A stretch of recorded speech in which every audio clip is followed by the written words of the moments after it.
wonder why sometimes God says no or doesn't answer, or it feels like he doesn't answer, and you wonder why you're in the middle of this chaotic moment, or you feel like God doesn't hear your prayers.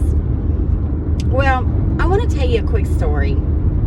Something that happened to me years ago that gave me, that aha moment. And I just want to share it with you.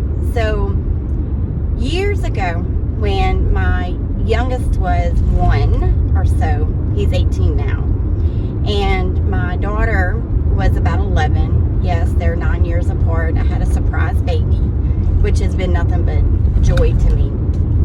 And my 11-year-old was wanting to go to these preteen clubs and get out and go to these parties at 11. And I'm like, absolutely not. You're not having it. You're not going. And but she thought anyway that my 1-year-old was her baby doll.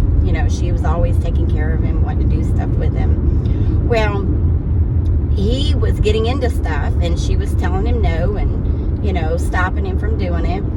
And I looked at her and I'm like, why did you tell him no?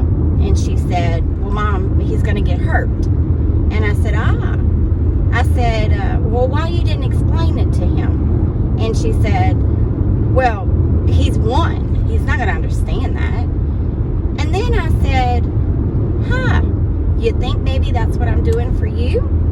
And she just looked at me with those cute little eyes of hers. Mom! And I'll never forget this as long as I live. Immediately, not audibly, but in my heart, I heard God say, you think that's what I'm doing for you? Sometimes we can't understand if God wanted to explain to us why we're not going or able to do something.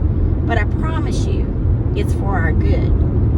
And if we trust him as our Father and our Creator, we'll see that reason later, what the good that came out of it. We just have to learn to trust God as a Father. And for some of us, it's very hard. But I promise you, if you seek him, you'll find him.